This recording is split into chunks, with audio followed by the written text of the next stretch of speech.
Hi everybody, this is a quick video refresher from my class visit about how to complete your final project in LR10.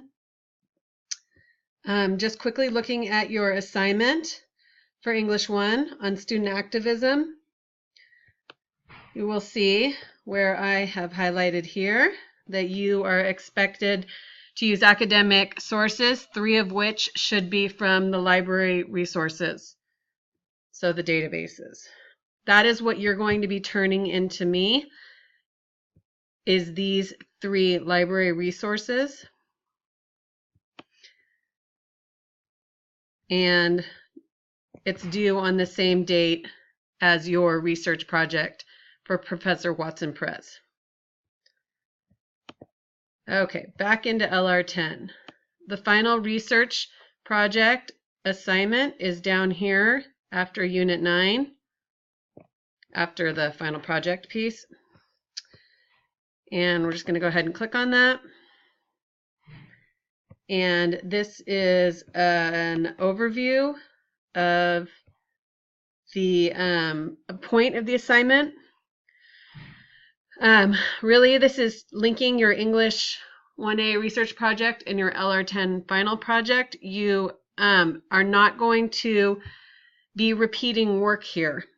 These 3 resources are going to be the part of the 3 to 5 resources that are due in English 1. At its most basic level, I'm testing to see if you've learned what you needed to learn in LR10. I'm also trying to help guide you through your research and pace you out a little bit so you're spending some time thinking about your topic and what you're going to be writing on sooner than later. So the first part of the annotated bibliography, another way to look at this is a recommended reading list. So when you present to your instructors, you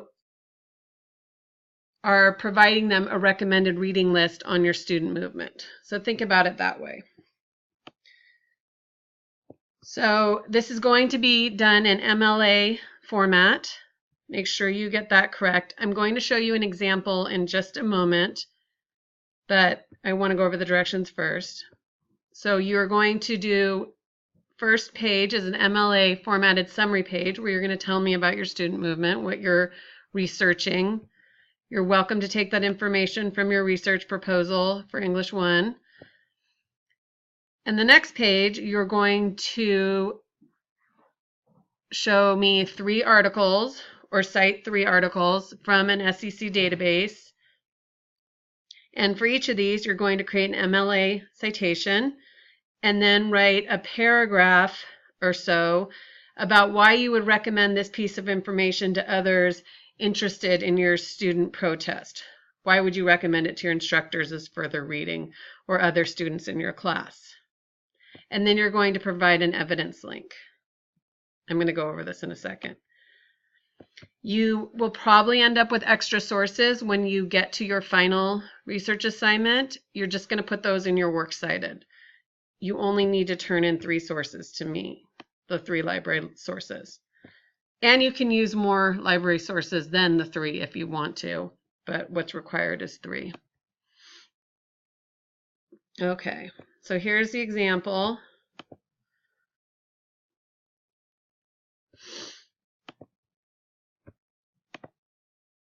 Okay, this is obviously not on your topics, but the way it looks is the way yours should look. So please, when you are finished, make sure that you compare yours to this example and that they look close to the same.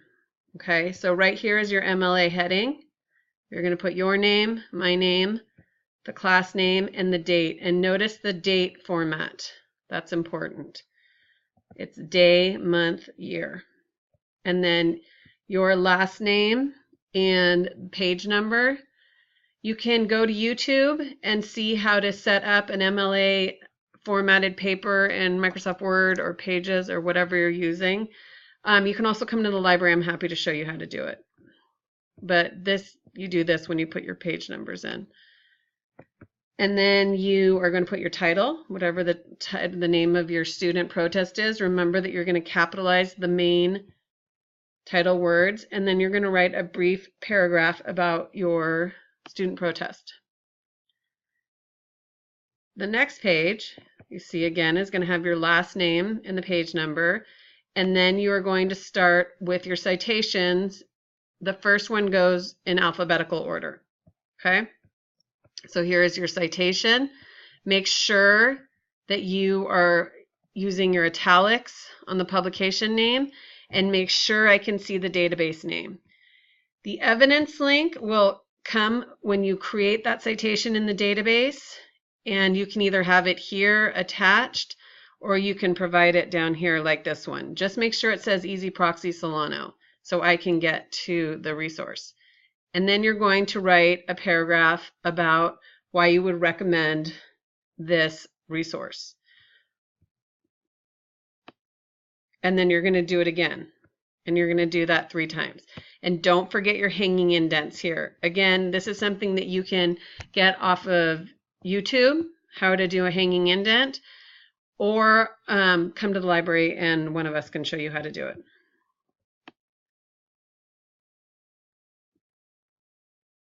Okay. And so this has more sources than you need, but it's 3 sources that are required.